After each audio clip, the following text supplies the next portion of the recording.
Is that right? Yeah. Gotcha. Whoops. Too short. Too short. I'll be there. I mean, I have to see. Yeah, that's what I should do. Yeah, I can look at that. You want me to run this? Yeah, would you? Yeah, why don't you do that? If I get to sit in front of the picture. Yeah. Thanks, Al. That's just what I needed. What I'd like to talk to you about today has already been touched upon by a number of the speakers, and that is to say dimensional effects in catalytic particles.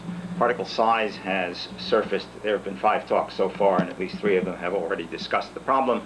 And what I'd like to describe to you today is possibly a new approach to dealing with the problem of understanding particle size effects. I have the next slide. Oops. Here we go. Okay. Roughly speaking, yes, I take no responsibility for the translation. However, if there's anything that shouldn't be there, I'd like to know about it so that I can deal with Mr. Park when I get home.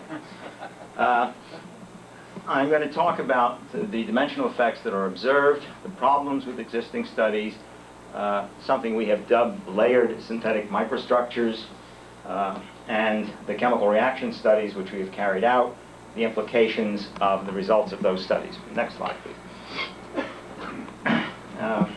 The essential... hello. Trying to work on. Got it. Right. Okay.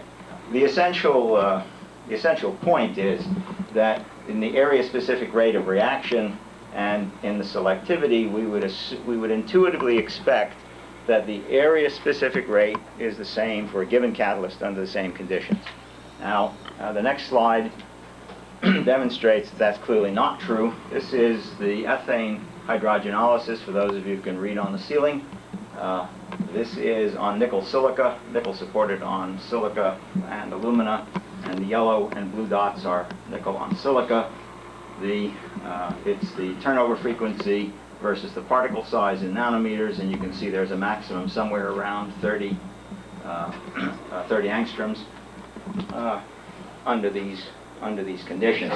There's clearly a very strong particle size effect. There's a lot of scatter in the data, and this is just one example of many examples in reaction studies which show this kind of an effect. Next slide, please.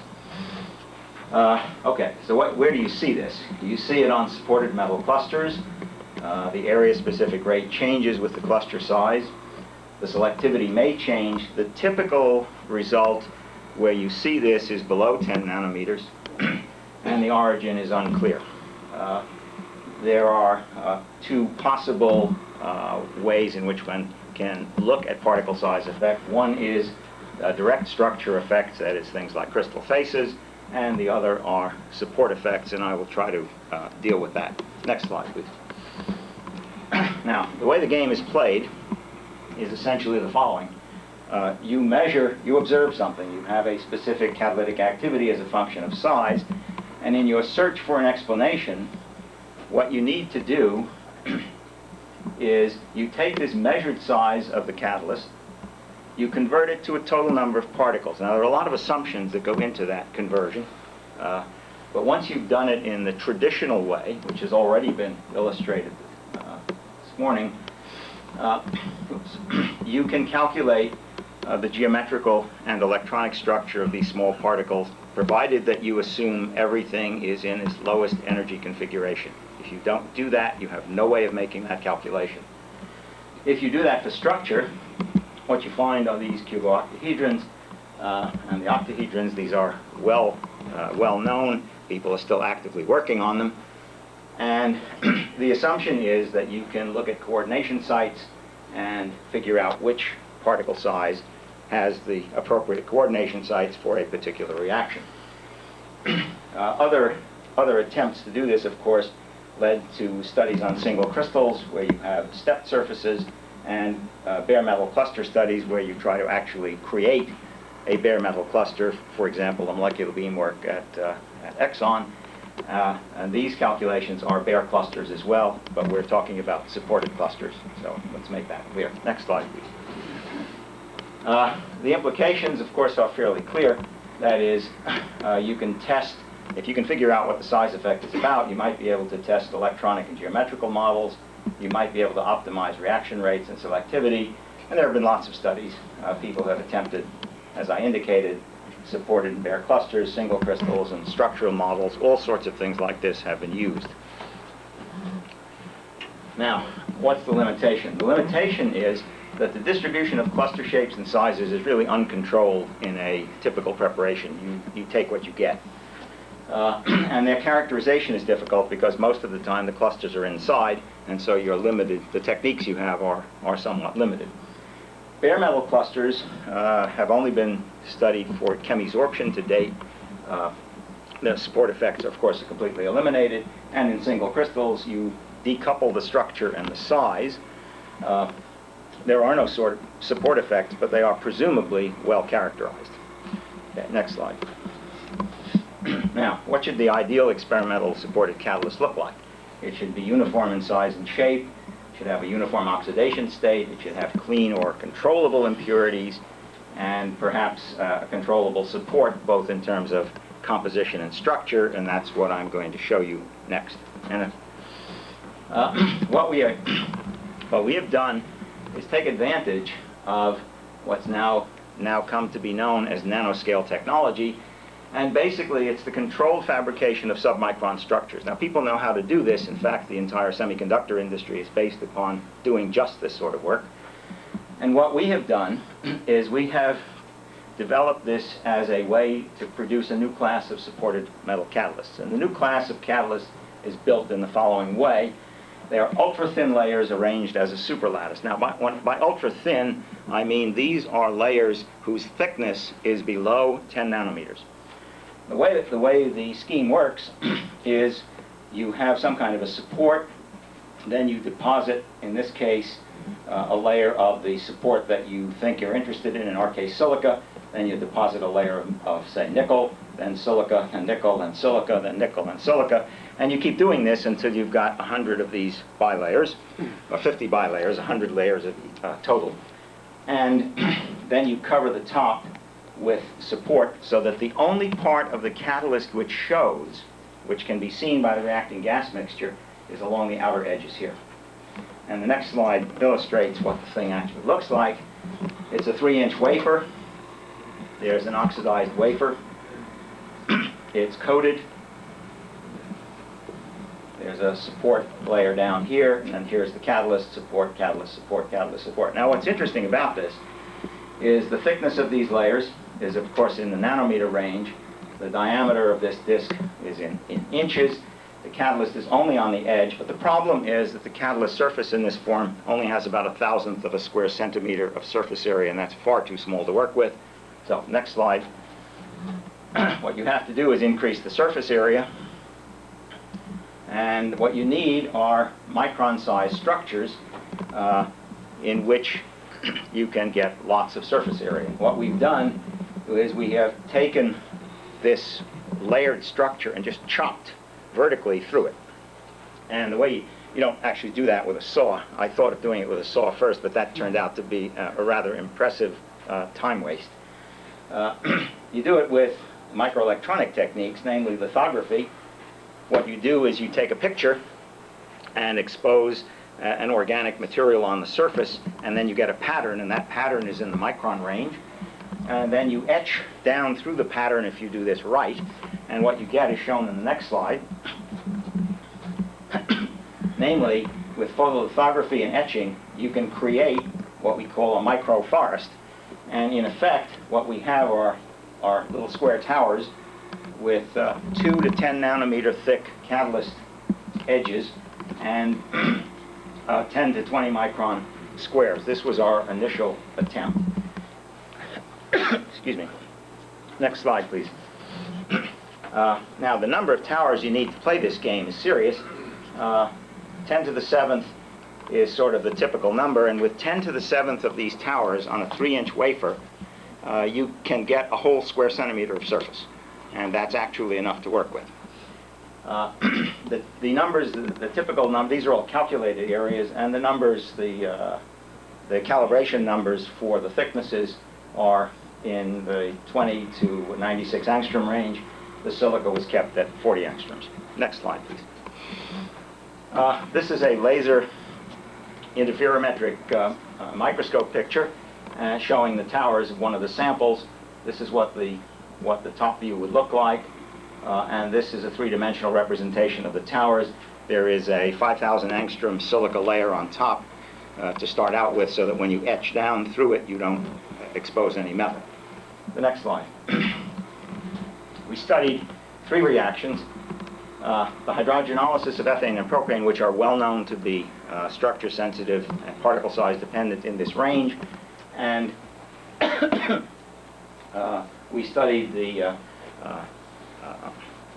hydrogenation of ethylene as well, which is a structure insensitive reaction. The next slide, please. This is the data on nickel silica LSMs. This is the reaction rate in moles per square centimeter per minute as a function of the thickness of the nickel film. And this is, okay. I don't know if you can see this, but at the bottom, that same curve is compared with the cluster data. And what you see is an increased rate. Now remember, these catalysts do not have a particle size distribution function. All of the particles are identical. All 30 or 40 million of them are absolutely identical as far as we can tell. They have the same thickness. They have the same edge characteristics. And this is, on this axis, is either the diameter of the particles or the thickness of the films. And what you see is that there is a correspondence between the particles, the cluster small supported particles, and the LSMs. They all seem to converge to large particle and thin foil results. So that even though we've used the geometrical area, we think this is approximately correct. The next slide, please. This is the same experiment for propane. The maximum has shifted a bit. Here is the comparison with the particles under the same reaction conditions. There's a fair amount of calculation to get this data into the range where we can compare it with our own. But here's the LSM data, again, roughly that. And what you see is, again, a real pronounced peak, much more pronounced than this. And we think the reason for the pronounced peak is the uniformity of our catalyst particles. The next slide. Oh, well, the data on the selectivity is not very good. What's interesting in the literature is that if you find the literature values, you find two sets. What's reported is actually this line. We went back and looked at the paper, and the data is actually these 3 points. This one was somehow arbitrarily thrown out. Haven't figured out why these two produce that line. This is our data, and it appears to be fairly constant within the experimental error, and you will notice that there is no agreement between the three groups that have worked on the problem. So we don't understand that at all. This is selectivity between complete hydrogenolysis. This is it's one reaction. Let's see, which is A? It's A over A plus B, where you have methane and then ethane. Next slide. Okay, the structure insensitive reactions, there should be no size effect.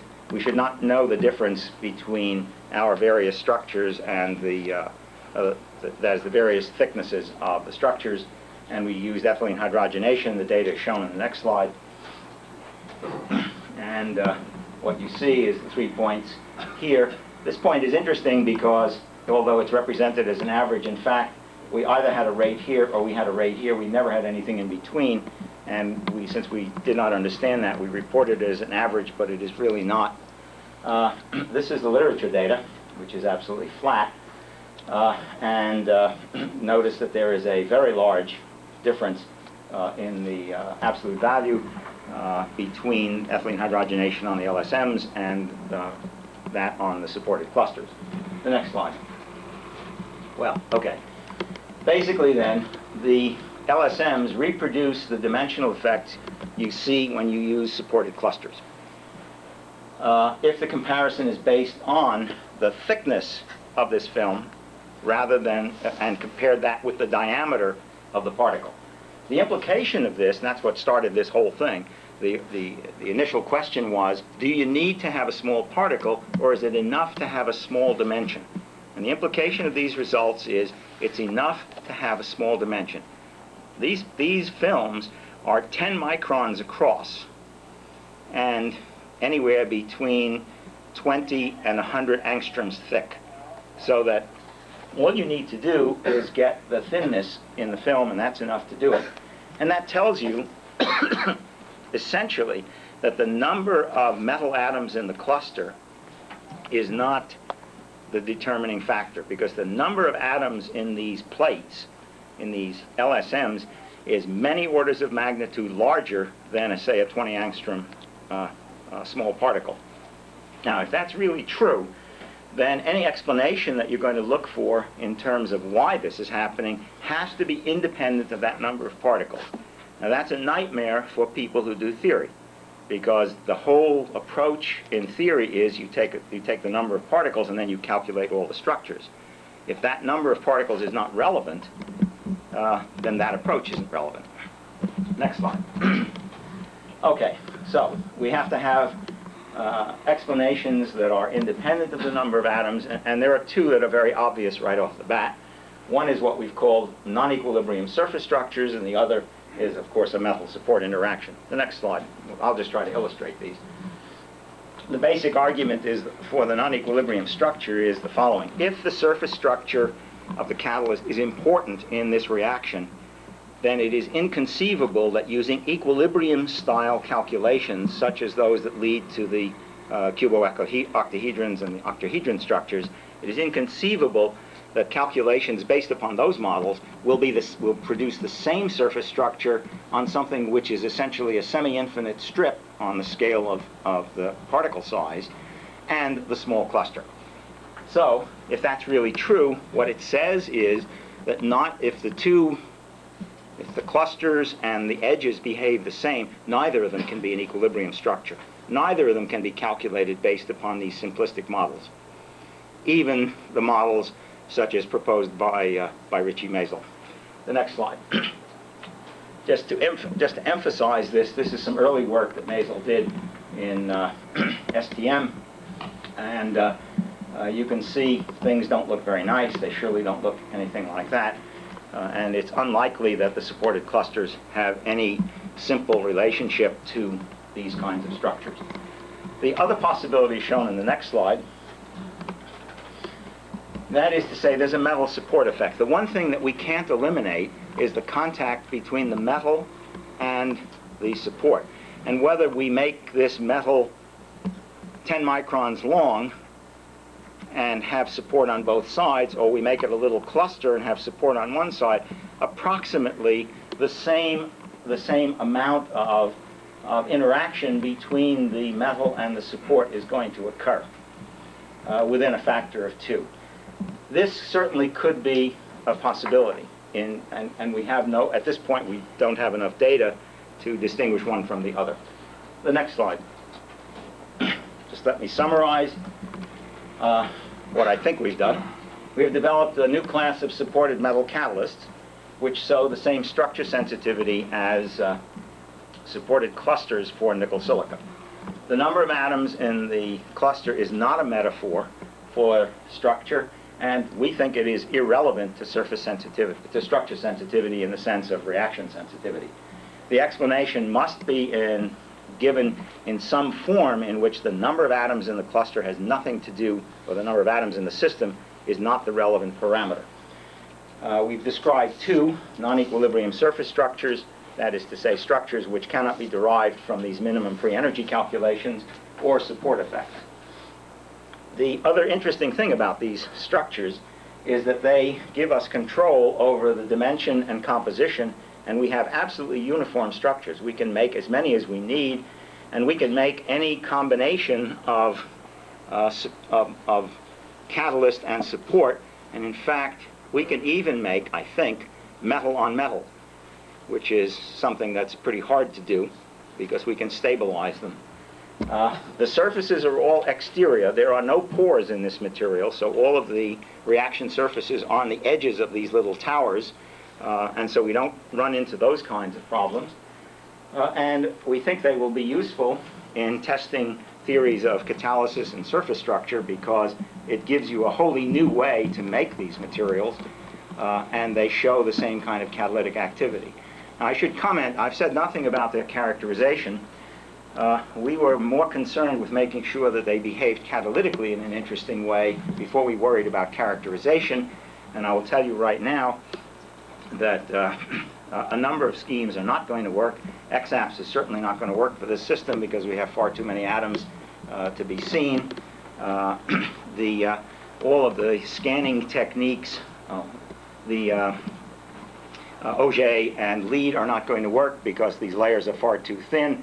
The spot size is 500 angstroms in the best of the machines. And just to give you some idea of how bad, oh, the next slide, please. Oh, sorry, I didn't mean, all right, I will acknowledge the student who did all the work. No, yeah, next slide, I want to go buy that one. Go by that one. Yeah, go buy that one quickly. Yeah, he did all the work. Keep going. One more. This is a newer structure that we are currently building. I just want to illustrate the fact that this is a 2-micron dimension instead of 10, and we can't, this is the catalyst up there. Most of this is silicon dioxide support. The next slide should be the one I want. Oh yeah, this is an STM picture of an alternating layer of 2 ceramics. They have slightly different electrical conductivities, and as a result, and they're an order of magnitude larger than our samples, and what you see is this hill and valley structure, and that is due totally to the different electrical conductivity. When we go to a metal insulator support, that's going to get a lot worse, and it's unlikely that any of the scanning techniques are going to work for us. So we're back to doing good old chemistry. We're trying to get set up to do TPD on these samples because I think that's going to be the only way we're going to be able to characterize them. Thank you.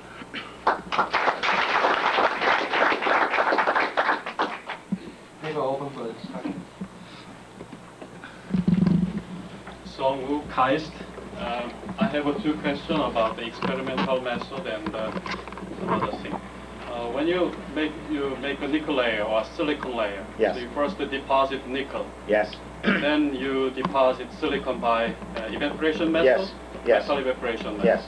Then to make a silicon oxide layer, you must oxidize. Oh, no. We deposit silicon dioxide. Silicon. I'm sorry. We deposit silica, SiO2. Well, SiOX. SiOX. Yeah. Yeah. It's not SiO2 when we start, that's for sure. Okay, But it that is means by the time. anyhow your system has oxygen in it to make SiO2, SiO layer, similar to silicon oxide. So during that, nickel may be oxidized. It is, and then we Yeah. reduce it. Completely. We treat these catalysts exactly the way the supported metal catalysts are treated. We do exactly what they do. We oxidize them, and then we reduce them. Yeah, so you made all the layers, then you reduce. Oh, yeah, Same yeah. time. So Oh, yeah. then it's 10 angstrom and 10 micron. So then maybe the outside surface may be reduced very easily, but Yes. 10 micron layer, so it's difficult to reduce all the thin layers. Well, if that's the case, then a 20 angstrom particle or a 30 angstrom particle, when you oxidize it, when you calcine it in the normal way in which supported catalysts are treated, if that's really true, you essentially oxidize it completely and then you reduce it completely. You can't reduce it any more than 20 or 30 angstroms or 100 angstroms, and we can easily do the same thing here. So we're doing exactly what you do with the supported catalysts, Yeah, and but we're seeing the same results. But in the small cluster, there is Yes. only the oxidized particle is 20 angstrom. But we or only 30 have- angstrom. Here is 10 micron. You Yeah, have but we a don't- but- 10 micron thick, deep. Yeah, but that doesn't count. The only part of the catalyst that shows is on the outside. So what I mean is that you have a nickel oxide and you put the nickel zero valence layer on the strip. No, And because this is still nickel oxide. because if we oxidize it that deeply, we reduce it that deeply. If it were that serious, if we were really oxidizing it and reducing it in that way, these things would fall apart. They would just come off, Okay, and we don't see that. Second question is your activity is much higher than cluster. Every case is hydrogenolysis, Right. hydrogenation. Not in the case of ethane, not very much, but in all the others, quite a bit. Why is there so much different? Well, if you see real nickel we don't oxide? have any averaging. We have one size. the sizes that I've reported here, I can show you the distribution of sizes, but the size of the metal is the same within about 10%. The thickness is absolutely the same within about 10% of all those layers. So that there is no particle size distribution. We do not, if the rate goes through a maximum at a particular particle size, and you have a distribution of particle size, the average rate is going to come down. We don't have that. What we have is something which is the same everywhere. So I think that's one of the reasons.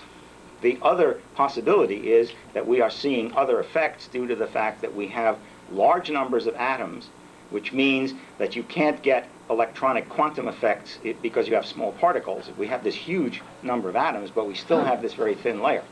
And that could be contributing heavily to the difference. We don't know the answer. No. Al Van Nuys, Penn State. Howard, quick question with regard to the etching process. Yes. What do you use to etch? Okay. The etching process is a wet etching process for these samples. It's a mixture of peroxide and nitric acid and complexing agents to keep the nickel in solution. And it's kind of grim. I mean, it's not the way to do this. We are now using ion milling, which is a lot cleaner. The reason I'm asking is I'm wondering if during the etching process itself you might distribute nickel atoms across the face of the silicon oxide. No. How can you discount that? If you can't look at it with a spectroscopic technique. Why, if that were really the case, then what we would have would be a uniform nickel catalyst, and why should we see a size effect? Well, it may not be uniform. You might have two types of nickel. Possible. That's the reason we're going to the ion milling, so we get out of that problem. Well, I'm just wondering, can you use EDAX to raster across that? Because EDAX resolution, you can get down now, I think they can go below 50 angstroms on a diameter. And if you're down, and the new ones are even less than that. So you could turn this on its side, and, and you could go with the TEM, and you could raster the composition across that to yes. To see if it really drops off to zero between the layers.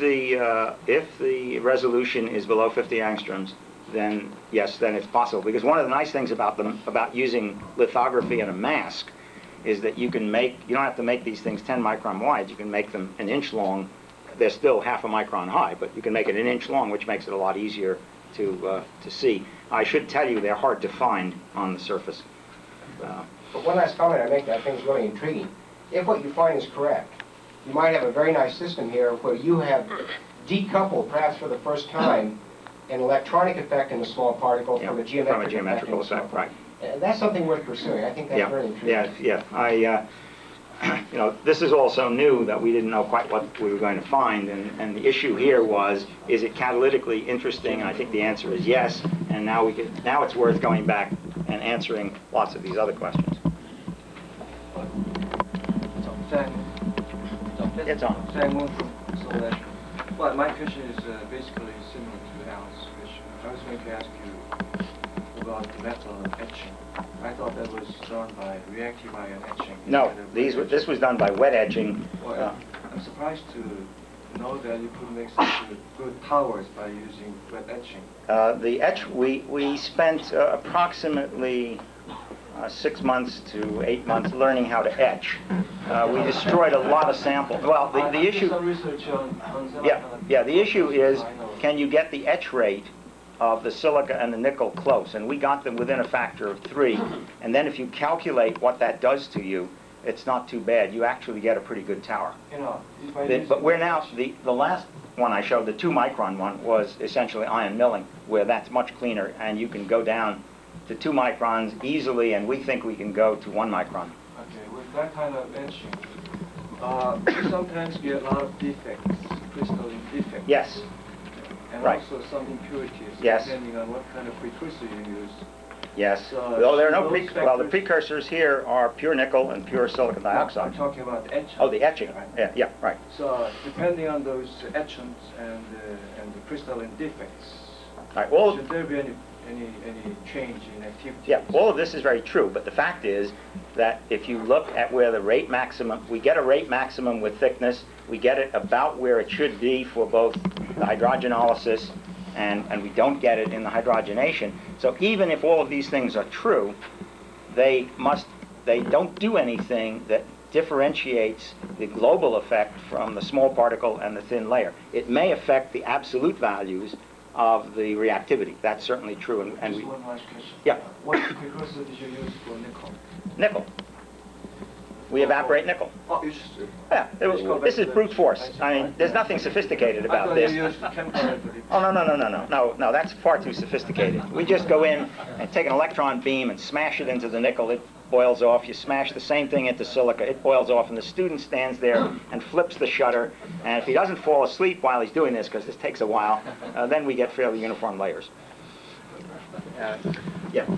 Al Van Nuys has already mentioned that in the way you prepare your samples, you can decouple the structure from the electronic part. Now, what isn't so clear is what is the structure at that exposed interface? Is it rounded? Is it a cylindrical wall? And is it amenable to being changed by annealing? Well, we do the calcining and the reduction at fairly high temperature. We are a little leery. Since the samples are so hard to make, we're a little leery about taking them to very high temperatures, but I will tell you that not knowing anything about this stuff, we wandered into the laser laboratory and asked them, where they have all the deposition facilities, and asked them if they knew whether this scheme of making these layers was absolutely crazy. And the director of the vacuum coating area said, well, if you'll settle for nickel for tungsten carbon, I'll give you one right now. And he reached up and pulled one off the shelf. It turns out that the physicists have been making these things as X-ray filters for at least 20 years. They have studied them to death. They have heated them. The tungsten carbon has been heated to 700 or 800 degrees centigrade and still works as an X-ray filter, which means you haven't destroyed the structure very much. That's a very sensitive test for the delamination and thickness. Now, the outside edge we know nothing about. One possibility is that it isn't the small dimension, but just the radius of curvature, which is why everything works. On the other hand, that surely isn't the structure you get when you have a small particle. The other possibility is that you make a silicide locally. In other words, when you reduce in hydrogen, you can reduce enough of the silica with the atomic hydrogen spilling off the metal that you make an intermetallic locally. If that's the case, that must happen on the small particles as well. We do accept. And it might. And it might. I've no argument about that. That's certainly clear. All I'm saying is that we have another way of doing it. We can control these structures, and we can make, subject to being able to etch, which is a non-trivial task, we can make any composition in any dimension. J.D. from Postec. Following up the comment by Al Van Nuys, in order to deconvolute the electronic structure effect, is desirable you to limit the size near 1 nanometer. So how far can you go down in the size? You can't go to 1 nanometer as far as I know. All of the studies on thin film deposition suggest that at 20 angstrom, you're pretty safe in having a continuous film. Once you get below that, for example, below 10 angstroms, there's no chance that you get a continuous film. It just doesn't happen. On the other hand, we haven't really checked that in this peculiar system, because if we can manage to somehow do it without annealing, so that it just deposits and we get this amorphous structure, and then we clamp it by putting the insulating layer on top, we may actually be able to build something which is that thin. We've stayed away from it because all of the reports in the literature suggest that that's not a good idea, but we just don't know. So it's possible, but I think at this point unlikely. Fortunately for us, most of the interesting reaction effects that we looked at are on the larger side. It would be great if we could get down to the 6 angstrom, 10 angstrom range, and then we could really begin to play games in a very serious way. I'm not sure we know how to do that. Not with this technique. A very short last question, and if you have more questions, please ask the speaker during the break. Please. Well known that the conventional nickel-containing catalyst undergoes erosion during high-temperature hydrogenolysis. Do you observe the change of your uniform distribution of nickel particles after catalysis? No, these have been cycled a number of times. We've run ethane, propane, then ethylene hydrogenation, gone back and run ethane again. We get the same results. So we don't see anything that appears to be a change as we go through the oxidation reduction reaction cycles. since we have not been able to look at anything, we really can't. State activity. Steady state activity stays the same. Once we have reached this stable oxidation reduction position, we have a starting position, we have a protocol we go through. Thank you. Let's thank the speakers again. Next week.